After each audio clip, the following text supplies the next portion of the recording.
Hey everyone, welcome back. Today I'm going to be looking at the Onexplayer X1 Pro, and this is the 255H limited edition Eva unit. It's a China only exclusive, but I did pick it up through Panda Wagon, and I wanted to show you a couple setting changes that I've done to make this perform even better since my unboxing video. So I really haven't had a chance to play too many games, but the games that I have played, I have noticed an increase in performance by making these changes. And I'll also show you what the time spies were before and after, just to give you a screenshot of what that looks like after these changes. So if you want to get into the BIOS menu, that's the first change you're going to make here. Turn on the device and then just keep pressing the turbo button. If you just keep pressing the turbo button, eventually this menu is going to pop up. Now, something that you'll note here is the keyboard for the Eva doesn't work on here. I'm still working to try to figure out a solution for that, and if I figure that out, I'll put a link in the description to a video or some sort of information to help you fix that problem. But I will make another video of how to fix anything that I came across with this unit that if you do pick up the same one, you will likely have the same issues. So feel free to reach out to me in the comment section. I can definitely guide you to what you need to be able to resolve it, but I will attempt to make a video once I get everything solved so that it's a lot easier. So you can see that I've just attached the X1 keyboard that I have for my 155H model, and this one does work with the BIOS menu, so you can see I can navigate now. So first thing I'm going to do is enter setup. And if you don't have another keyboard, this is going to be a little bit trickier for you, so you'll probably need to USB in a keyboard because the wireless doesn't work for Bluetooth when you're trying to get into the BIOS. So if you are doing this, just make sure that you have a keyboard ready. Now that we're in the BIOS menu, the first thing you're going to see here is this power limit 1, and everything's going to look this way. So we're going to make the changes together. So first we're going to hit 0 and then arrow down, and that's going to put the power limit 1 to 0. Then we're going to go into the VTD setup menu, hit enter, and right here on this pre-boot DMA protection, I'm going to turn that off. Again, make these changes at your own discretion, but these are the settings that will improve some of your graphics performance. So I'm also going to disable this DMA control guarantee. I'm going to hit escape, and that's going to get me back to this menu. The next thing I'm going to do is this X2 APIC enable. I'm going to go ahead and hit enter and then disable that. Now I'm going to go back into this VT-D setup menu, and in here I'm going to turn off VT-D, and I'll do that by hitting enter and then disabled. Now everything in this menu is completely disabled. Again, if you're using this function, you can leave this on, but if you want to improve your graphics performance, this is going to give you a little bit of a boost on this device. So I'm going to hit escape, get out of there, and then I'm going to go arrow over to save and exit, and then save and exit, and enter.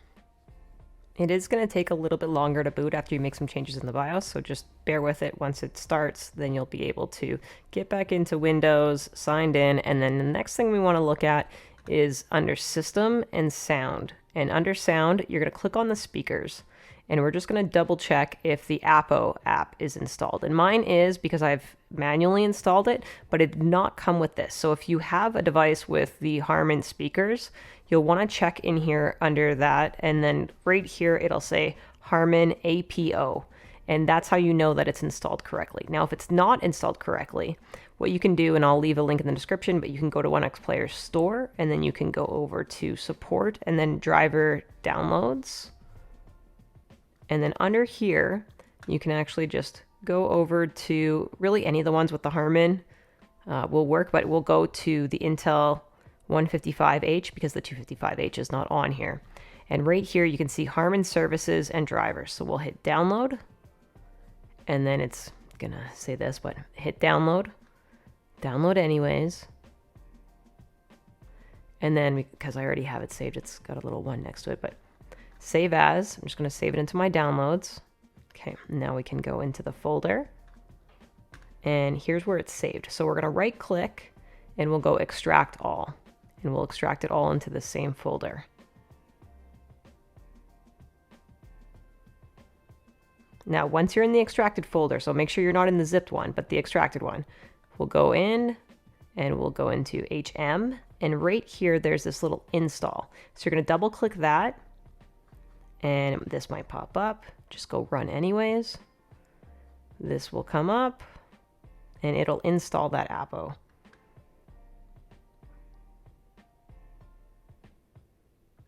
And then we hit any key to exit. Now you may want to restart your computer just to make sure that it really takes, but then you should be able to go back in and then go in again, system sound, and then you'll go into the speakers, because that's where we grabbed it here, was into speakers, and then scroll down and it should be right here. And that's how you know if you have it installed properly. That's going to increase your audio performance on your device quite a bit. So if you do have those Harman speakers, make sure you check that. The next thing that you can do is type in graphics settings at the bottom search, and this is going to pop up just under system display graphics. It's going to shortcut you over to here. And for the Intel, I've found that this has been really helpful. And you can do this with an AMD device and stuff too if you're not sure which performance setting is being allocated for your game. But manually add your game, so you can add desktop app and you can go in and find the game that you're looking for. So if you've got, let's say, a Steam game, and you got your Steam library, Steam apps, common, and then you can find your game in here. So let's say Marvel Rivals. I'm going to go ahead and grab the Marvel Rivals launcher and then add that into here, or the exe file. So you can see that's the launcher exe. And then I'm going to go ahead and switch it over to high performance. And that's where I want to leave it for the game. And that's just to give the computer just a good idea of that game should be running on high performance. So same thing here, you see the 3D mark I've got set to high performance.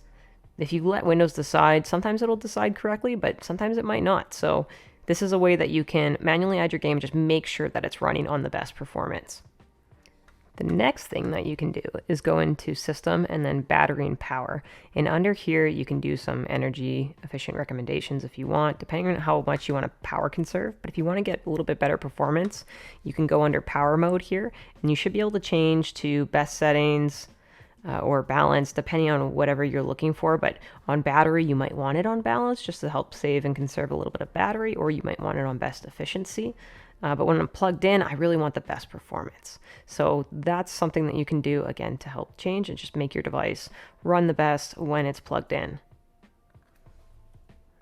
Now, the next thing we have the Onexconsole application. So here you can change your display resolution if you need to, adjust any brightness, adjust the volume.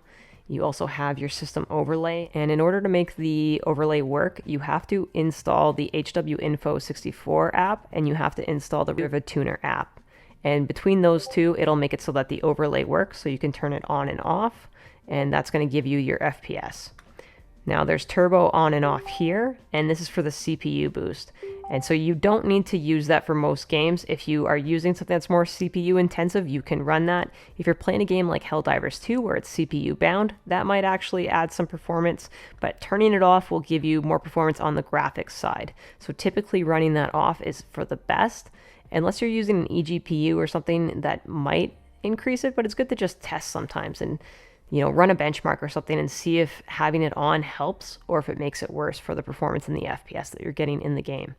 The other thing you can do is battery protection. So under this battery protection, you can change it to bypass power supply. You can also change your charge limit if you want to make it so that it doesn't fully charge your battery all the time, that it's just leaving it with some space, because you don't really want your battery to always be fully charged on these types of devices, whether it's your phone or anything like that. It helps your battery health if you don't charge it fully.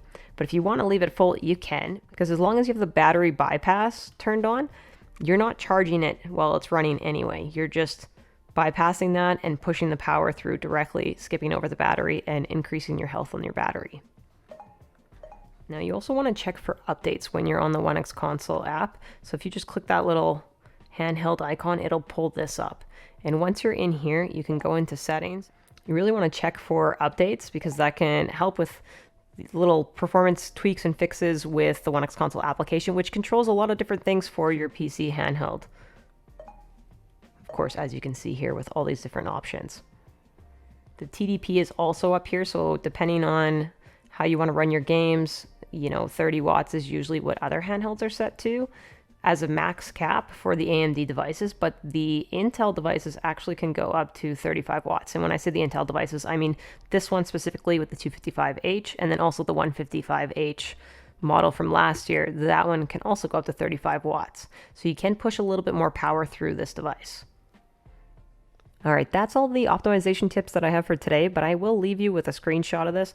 I'll put it on after I'm done talking, but here is the default settings. So these are time spies using just, again, whatever it comes default with on this device versus after making those BIOS changes, after making some of the changes to the battery performance, and also on the actual graphics settings and changing it to high performance. So all of those settings combined is really where we get the after results. So again, I'll leave you out with a screenshot. If you enjoyed this, hit that like button, leave me a comment, subscribe if you haven't already, and take care till the next one.